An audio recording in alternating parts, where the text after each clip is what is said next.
దేశమంటే మట్టి కాదో దేశమంటే మనుషులో దేశమంటే మట్టి కాదో దేశమంటే మనుషులో అన్నాడు మన మహాకవి అదే అదే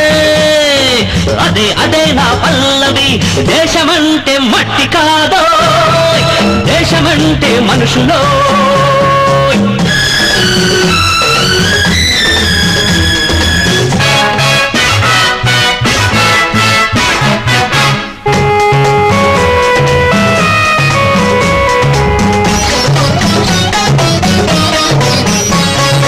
నువ్వు తినే కూడు నువ్వు కట్టే బట్ట నువ్వుండే మేడ